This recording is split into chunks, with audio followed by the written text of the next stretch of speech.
Welcome to 30 Minutes. I'm Rick Anthony.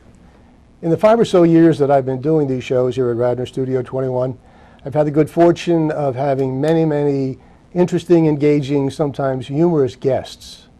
Today's guest is all of that and more. Add beauty and grace. For over 26 years, fans of daytime soap operas may remember actress Tina Sloan as Nurse Lillian Raines in the soap opera Guiding Light. More recently, she's been adding to her impressive list of credits as a film and television star, author, playwright, and the star of a one-woman show called Changing Shoes, a chronicle of her life and a litany of lessons that she shared with men and women as they move into the third stage of their lives. So, welcome, Tina Sloan. Thank you, Rick. To 30 Minutes. Thank you. Delighted to have you here.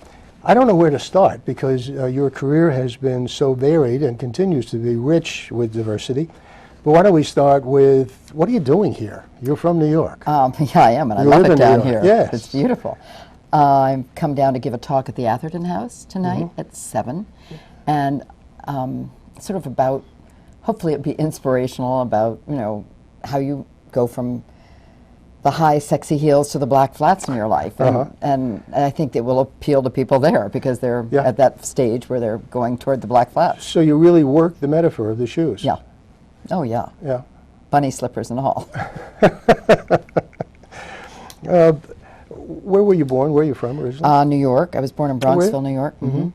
And I grew up in New York, and I haven't left very far. I mean, I travel. Yeah. My husband and I travel and things, but that's our main place we live. Did you trip into show business, or was it No, I wanted planned? it all my life, Really? Rick. And my mother thought it was silly, or déclassé was the word she used with me. And she just thought it was appalling that I wanted to be an actress. So I didn't until after I was out of college. When I met a writer, I was in his play, and that sort of started the my whole life that way. How long have you been doing the show, Changing Shoes? About 4 years. Really? Yeah. All across the country? Yes, I mean, I've done it in Atlanta, Pittsburgh, Cincinnati, Houston, a lot in Florida. It's very popular in Florida. And hopefully I'll do it in Philadelphia at some point. New York is where it opened to. What's the staging for the show? Well, it's just a huge stage with a lot of shoes and shoe boxes all over it, you know. Yes. And then there are shoes that I put on during the play to you know, I started out in pink capezios. Because when I was in college, you wore pink capezios. And they brought me back in time to when I was young, and I put a little bow in my hair, and I go back to Paris where I learned to wear Chanel heels, and it goes on through that, and it's a wonderful way. It also reminds me of, oh yes, I see that if I'm looking around the stage thinking, what do I say next? Since it's a one-woman show, I'll see a pair of green sneakers, and that's when I ran marathons, you know, and that it really sort of is a big help. Is every show a little different? Must be. Oh, I love to change it because the director goes mad. He thinks, oh, what's happened? But you know, there's a scene on an airplane, and I said, oh, I brought my cat on the airplane, and I should tell you the story because it's fun. Do you want to hear a funny story? Please, yes. Okay. When I was just starting out, this is as an extra. It was when TV was live. Yeah. Yes. Like we are right now. And we were just starting out, and I was told, all right, you're going to be on this plane on a soap opera called Search for Tomorrow, and you're not supposed to talk. You're just supposed to sit in your seat and be an extra. And you know, I was so excited. I remember there were 3 cameras, just like you have here. Outside, and there were men walking by with these cardboard clouds to make it look like we're flying at 17,000 feet, and they're shaking the plane to make it feel like we're flying, and the director, who told me to keep my mouth shut, calls action, and he puts me down, and I sit in my seat, you know, happy as can be, that I'm so thrilled. I've told everybody I know to watch, of course, because you know, my mother, my father, my boyfriend, and there's nobody says anything for about 5 seconds, and then I feel a tap on my shoulder, and I turned around, and it was the lead actor who had obviously forgotten his lines, and he goes, how are you doing today? I'm not supposed to talk. And so I'm thinking, what's he talking to me for? Why is he doing this? And obviously he's stuck because he goes, I said, how are you doing today? And I went, fine. And he goes, pretty bumpy up here at 17,000 feet. Fine.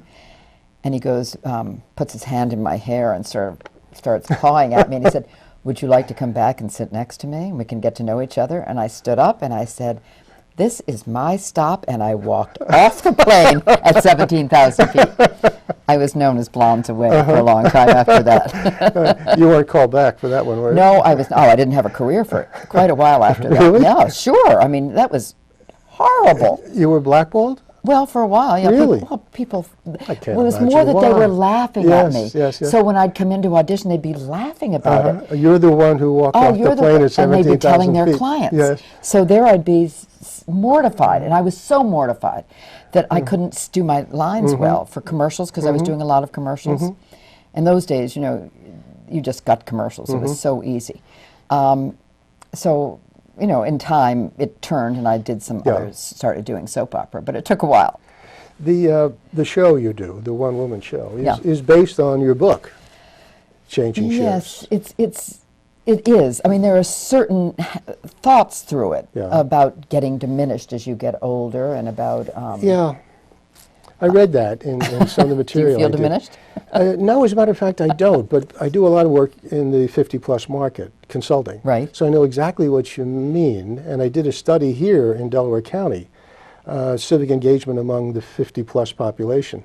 And so as a result of that research, I developed a better understanding and a keener empathy for people who feel they're beginning to lose touch, they're becoming irrelevant, particularly because of technology. They feel they're disconnected from the real world. And I also do some work in the multi-generational workforce. And so the stress between and among generations as they try to get along in the workforce. Right. It's a whole new phenomenon. We've never experienced anything like this before. 5 and some say 6 generations in the workforce all at the same time. That's We've never had anything like that before. So for all of those reasons, there's 79 million boomers who are now entering the 3rd stage of their lives. And for the first time, they're beginning to understand, my God, I've got another 25 or 30 years. What am I going to do with that? Right. What contribution can I make? What kind of relationships will I have? Well, at the same time, many of their peers are dying off, or they're going to more funerals and wakes and so on. So every day there's a reminder, my time is getting short, my horizons are getting shorter. Right. That's the depressing side of it. But what I see and what you personify is the joy of moving from one stage of life to another, and the opportunity to give back, to create a legacy. And this, I think, is part of your legacy. But your messages. My message was for the baby boomers. I was ahead of them. And I thought, I learned all these things, not only feeling irrelevant, as you said, and feeling diminished, but as a soap star, your looks are very important, and they were gone away.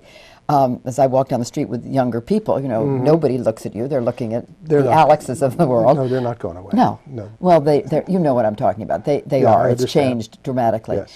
And your career opportunities change. You get paid less because you're working less. And all of these things come together. And my parents were aging. And so as I learned how to take care of them, I wrote it down. I remember writing it down, thinking, the people who come after me aren't going to have to not know what to do, because I'm going to put it all down. And I put a lot of stuff about all the it's a chapter called Legally Blonde, all the legal things you have to do. Yes. And a lawyer read it and said it would cost $20,000, $30,000 if they'd come to me for that advice. And then I thought, because I've been on a soap opera for, really 35 years with the other shows, I know what makeup to use. I know what clothes to wear. I know what to do with your hair. So I put all those things down. Lauren Hutton has this great DVD about that you can look at on TV, and she's very inexpensive makeup for older people. She's my age. She was a friend of mine when we were younger. And so I thought, I can spread all of this knowledge I've learned to people. Yes. And then the grandparenting knowledge, the empty nest knowledge, how you don't hold on or they're going to fight you, things, all of that has come together. The intergenerational thing, I think, is so interesting that you said that. I think there's nothing more important than working with different generations, or being with different generations. We have to. Yeah. Or the game's over. Because they're taking over the game. And you want them to. Yes, that's part of their natural law. Right. Yeah. And it's being graceful about saying, okay, it's your turn to have this house, or your turn to have this life. You're the bride now. I'm the mother of the bride, which I'm about to be. I'm mother of the groom, in my case. Where you wear beige. You're not wearing a Yes. flowing white gown and a veil and diamond earrings and things. You know, You've been stereotyped. Yes, as you have to take the back seat. Yes. And it's an intriguing phenomenon, and I've really learned that by just being grateful that you're even in it at all. Yes. You don't mind so much, and it doesn't matter the way some people fight it very hard. So that's the kind of banter that people will hear At the play? at the No, play? no, that's the book. That's the book. Okay. The book is much more serious. The play is more whimsical. the airplane thing would be in the play, All right. and a lot of things like that. Let me read from a review on the play, because it captures it, I think. It was from the Atlanta Theater Review. This uplifting and entertaining one-woman show tackles the real-world issues women face as they get older, including looks, love lives and sexuality, changing careers, the empty nest, caring for aging parents, which I know you've been through, and a sense of self. After all, aging is at times both outrageous and hilarious, and who knows more about reinvention and perseverance than an actress who began her career as the star of the show, then became the mother of the star, and then the grandmother of the star. Sloan's tour de force performance provides plenty of food for thought on how to celebrate all stages of our lives. That's nice. That captures it. I have to find that review. You have to send a thank you note to that I do. She goes on to write, Changing Shoes is about the beautiful, life-changing, and sometimes difficult discoveries we make when we least expect them. You'll laugh, you'll cry, and you'll absolutely love this show about one woman's search for the meaning of life in a closet full of shoes. Very well put. You should send her Yes, I a little certainly note. should. Okay. What was the impetus for the book and then the show? Just this did you wake up one morning and say, holy cow, here I am at a different stage of my life. I've got all these feelings going on inside of me. I've got to get it down on paper and share with other people? No, I was at the eye doctor, and these two women came in. I was taking I care like of my parents. version much better. Oh, okay. Go ahead. I wish I had just spoken. There was this woman who came, two women, two about 40-year-old women, baby boomers, coming in with their aging mother, and she went in to get her eyes done, and I looked at these two women, because I was in the midst of my parents, and who were in their 90s at that point, and I said, do you have a power of attorney and a living will? And they went, what are those? And I thought, people don't know what to do. Yeah. So I said, well, and I went home and they said, will you come over? I said, no, but you can come over and I'll tell you. So as I told them, they were just overwhelmed, and I thought, I should put this down on paper, so I did. And then it just took off from there. Because I wanted to make it light. I mean, I made it funny. A lot of the book is very funny. Was this your first book? Well, I have about 20 under my bed that I've written and have never done anything Is it really? with. Yeah. So this is the first published work? Well, it's the first one I've gone to a publisher and said, do it. How long did it take to write it? Maybe all told a year. That's not bad. No, and I was working, and I was on the show still, and my son, was he home then? No, he wasn't home. But my husband was, so, and we were going out at night. I didn't have full time. You mentioned grandchildren. Yeah. And you have how many of those? I have 4 step-grandchildren. My son, my only child, my son, is getting married in April, so hopefully next year, if you ask me, I can say 5. Yeah. But I've had them since they were born, because I've been married to my husband for almost 40 years. And are you involved in their lives? Oh, sure. I mean, How? they love to come to New York. Oh. So, I mean, how could you not? Yes. Any child wants to come to New York. So and you spoil them. Sure, and we you go to give the them anything they theater. want. Absolutely. Yes. Theater, clothes. And the list goes on. Yeah, go up and watch the tennis game. I mean, really, I must tell you, sometimes it's very boring. Or an ice hockey game, and you're going, oh, that's nice. And I'm sort of chatting on the side with the mother or whatever, But when you said grandchildren on the soap, when you mentioned that I have my soap opera granddaughter is Hayden Panettiere, who tonight is opening in that show Nashville. Oh, really? Yeah, I mean, she's a huge star. And another one, Brittany Snow. A lot of my people used to say, to be your grandchild on that show, or my daughter's child, you get a great career, because they really learn during those years of being on a soap opera how to act, and then they go to California and they're home free. You actually led, just occurred to me, parallel lives. It was the life you led in this surreal world of make-believe. Right. But you were living that life in the real world as well.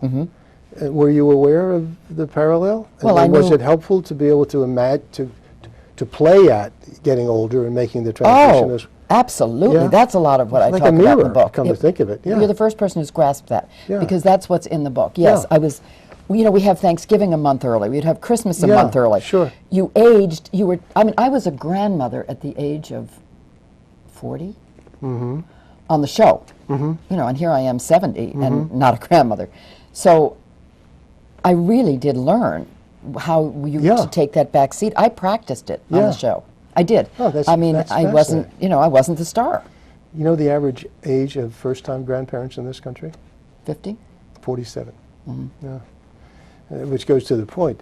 They're going to be sitting with their kids, their grandkids, and their great-grandkids. Once again, it's the first time this has happened. Right. It's phenomenal. Well, you have a great-grandchild. We have our first great-granddaughter, yes. Yeah. Her name is Ada Ann Chen Kelly. That's wonderful. She's half Taiwanese, and she is a China doll. She's a beauty. And after so many, because our youngest grandchild, or granddaughter, I think my God, she's going to kill me. I think she's 15 or something. And so she's moving into that, Right. that time of life when I'm not going to say it. Anyway, to have another infant again it's just wonderful. Oh, it's wonderful. Just to relive all that again. I think I'm sort of glad that I'm in my 70s Yeah. when I'll have this first grandchild, because I keep saying to the mother of the bride, who's in her 50s, early 50s, I keep saying, I get the child for the first 10 years because I'm not going to be around as long as you are. And I mean it. And I'll probably just steal them. Well, we're using Skype Yeah. to connect with Ada, because how old is she's she? living in Chicago. I think she's, of course, she's brilliant. Of course. I think she's 5 months old. Oh, I see. And So showing she's- all the signs. So she's talking to you, of of her product. course. Well, of course she is. She's waving because of technology, thank God. What else did I wanted to ask you? I wanted to ask you about the lessons you learned about caregiving, because it is so important in this multi-generational world we live in. And as you know, boomers particularly, and they're the ones with whatever's left of the money and the wealth in this country, are caught not only as in the sandwich generation of taking care of their parents, but now taking care of their kids who are moving back in. That's right. What a bizarre set of circumstances. There is such a thing as the encore parent, but this is ridiculous. Yeah, yeah. It Having is. responsibility for older as well as the younger. That's right. Anyway, you went through that for an extended period of time with your parents. I did. Lessons learned? Well, I think the lesson, my mother had senility dementia, and she'd say to me, the butler stole the silver. And I'd say, Mom, we don't have a butler. And, your silver has been put in, Yes. a storage or something. And she'd go, no, he stole it, and fight with me. And I finally would say, oh, did he, Mom? I changed my whole thinking. I'd agree with her. Go along with it. Yeah. Yeah. And she'd be so happy. I'd say, oh, where do you think he put it? And then she'd just beam and say, I don't know, let's go find it. And so we'd go out and look for the silver, And Yes. she was happy then. And I decided that was a huge thing to learn. And the other thing I learned, if you really are asking me this, Yes. is my serious. father, who'd been the most wonderful man on the face of the earth, became terrible when he got sick and was dying. He just lashed out at me all the time. Yeah. And I've told this to people, that he was just awful. And so he'd blame me for everything. If his sweater itched, he'd say, my sweater's itched, it's your fault. If he bumped into, you should move this table because I keep bumping into it. I don't like the food. There was nothing I could do. And Get ornery. I went to a shrink, and he said, it's because he's dying and you're not, and he's Yes. angry at you because Yes. you're the one taking care of him, the person he loves the most. And my Yes. mother was senile. She didn't know he was dying. And so he's going to hate the caregiver. And Yes. people have said to me, thank you for saying that, because my father or my mother is lashing out at me all the time. Yes. And this is this nice, wonderful person, and who all of a sudden, who are they? They disappear, and that made me. And I also said to him, you can't do this to me anymore. I had to stand up to him finally and say, if you do this, I am not coming back, and that terrified him. And I wouldn't have come back. He was killing me. Yes. He was absolutely. I gained 40 pounds, seriously. And I went to a talk at Sloan Kettering, and they were talking about the caregivers, and they said, caregivers, the only thing that makes a caregiver feel better is chocolate ice cream. I was eating, and I'm not kidding you, gallons of Haagen-Dazs. And my friends who were with me, they both, Anne and Charlotte, these two friends of mine, said, stand up, Tina, you're the perfect person. You're the poster child for this. Because I was ballooning out, It is tough. It's really very tough, and I completely understand. This is something that happens. It's to parents Yeah. when they become really ornery and mean. The nicest They were so parents. loving. Yeah, they Yeah. were so loving before. But to your point, if someone helps you understand it, Yes. you can deal with it. And I think you don't have to tell internalize them. it. You Yeah. have to tell them. Yeah. Because the nurses would walk in and my father would beam at them. How are you today? You look so pretty. I'd walk in and he'd go, get me. And my friends who'd known him would come with me. Every now and then they'd just help bail me out and say, I'll go out with you. And they'd say, I can't believe this is your father. Was this not an episode in any of the shows you did? I have a Guiding moment. Light? There must. Oh, must no, have we picked never up. did that. No, we Would never. have been a great show. Well, we were talking about doing dementia. One of the actresses was becoming demented, and they were going to have her do it. And I said, you're going to have trouble having her do it because I don't think she'll remember her lines to do it. In January, February of next year, 2013, you're going to be the cover of Grand Magazine and an article. That's so nice. Yes, we're arranging that now because, again, you do personify everything that is good and positive, enriching about being a grandparent. I have met, however, some people in my life who, like you, have enjoyed some celebrity for one reason or another in business, or they've been television personalities and so on. And they didn't want it to be known that they were grandparents. They abhorred the idea of being called a grandparent. No, I know people like that. Do you as well? Yeah, I do. Yeah. I do. I don't understand I don't that. either. I just, In it's denial. part of life. Yeah, yeah. No, they just, I had a friend, she had a child at 18, so by about 38 or 40, she was having a grandchild. She never ever mentioned it. You know, no one knew until years later when she died and I met the grandchild, Yeah. you know, who was then 20. Well, it's sad. You've got the book, you've got the show. You're also involved in two online Web series. soaps. Yeah, they're a lot of the actors from Guiding Light, from One Life to Live, Another World, Yes. have come together and done the show called Venice, the series, which we shoot in California, Venice, California. And then another one in New York called Empire, the series, .com. Both of them are .coms. And they're very, well, Empire this year especially has gotten very good. Venice has been great since the beginning because they were more soap actors. And they are www.empiretheseries.com and VeniceTheSeries.com. Okay. And Empire is free. I think Venice, you sign up for $10 and you get Yeah. it. But this is season 4, both of them. Well, the point is you've got some elements of an empire here, your own empire. You've got the book, you've got the show, you've got your television. You're doing 2 films, I think. One film? One film is coming out in November. I've done it, but it's coming out November 12th, I think, November 12th. And it's opening on the Intrepid, the big warship. Yeah. It's opening on the Intrepid during New York Fleet Week this November, which is really wonderful. But it's about, I play the mother of a Marine, which in real life I was the mother of a Marine. And he comes back from Iraq and Afghanistan very, very badly wounded and goes to a VA hospital and has post-traumatic stress disorder. So for me to do that was the easiest work I've ever done in my life. They kept saying, don't cry, because the mother of a Marine is very tough. That is a cause of yours, isn't it? Wounded yes. Warriors?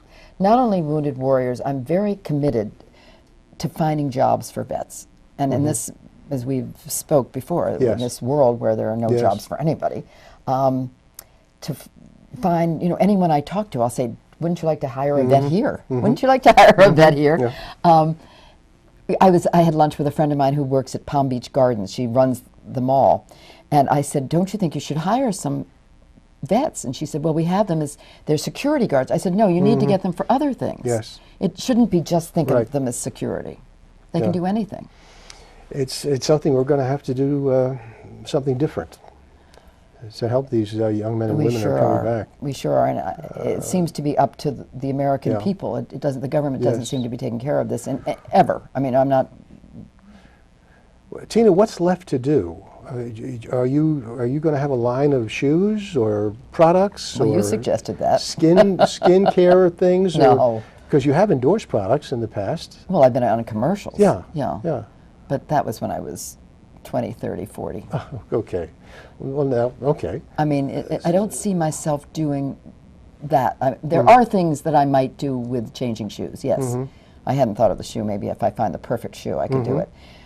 But that seems a lot of work. I'd rather be more creative. That's more marketing, I think. Yes, you're right. I like marketing very much, though. I had really fun doing marketing. But I have this other book that I'm pulling out from under the bed that I'm reworking. I haven't started. This November I'm starting reworking it. And I don't know. I think I'd like to do sort of the Gossip Girl, do some of those little things. I haven't really pushed it at all because I've been traveling and having fun. But I think I would like to do something like, you know, just a guest appearance now and then on those shows. I mean, I was on Law and Order, SVU, and Third Watch, and some of the shows, but I'd like to do that a little more now, I think. Do you think any of your grandkids, your step-grandkids, your grandkids, are interested in the theater, acting, being a thespian, none of that? Well, they sort of like, the little ones who live in California like ballet. And one of them does like to be in a play. She was Mrs. Santa Claus, but which is adorable. And I've taken them all to see the show. And, you know, they all were, some of them were on it. I mean, nothing was more fun than to see themselves be on TV, you know. So they've all gone to the, you know, to visit me on the set and come to the dressing room and get their makeup done in the makeup room and have their hair done. I think it's very exciting, you know, to come to New York and get to do that. And they've come to my play. The two older ones have come to the play several times. In Watch Hill, they came recently. And they love that. And I think they're very proud of me for this. My little granddaughter, who's 13 or 14, got in the car and she said, "You are the coolest grandmother there is." She just had seen me do a play playing Mrs. Cole Porter, and she was so excited. "Oh, it's so cool that you're like this, you know." And it makes you feel wonderful. Oh, of course it does. You're almost one of a kind. When they go to school, they're I go to their grandparents' day, you know, and they're little friends can't say, my granny's an actress. Yeah, no, it does work. It does help them. Sure. But what else is there left to do? Another book? Well, another book, show? And some shows. And yeah, I'd love to do all of that. I'd like to, you know, I'm going to continue doing something for the vets. This Happy New Year is the name of this film that's coming out. When you see the film, you'll understand why, even though it's not too happy a New Year. Is it a feature film? It's a feature film, yeah. Well, yes, it's an indie film, I guess. Yeah. Is that a feature film? Yeah. It's a real film. A real film. An hour and a half, an hour 40 minutes. And it's very dramatic, and the acting is fabulous. Other than your very self, any other names we would Well, no, you won't. Mike, whoa, yes. Oh, I wish I could think of his name. He was on Lost. He played my husband, and I can't. I've lost any connection with today's stars. I don't know who they are. He's a big star. He flew in for one day to do one scene because he read the script and was so... From Hawaii, he came in. Because he was doing this show in Hawaii, and you know, it's just wonderful. I mean, I read the script and I thought, I'll do this. I don't care.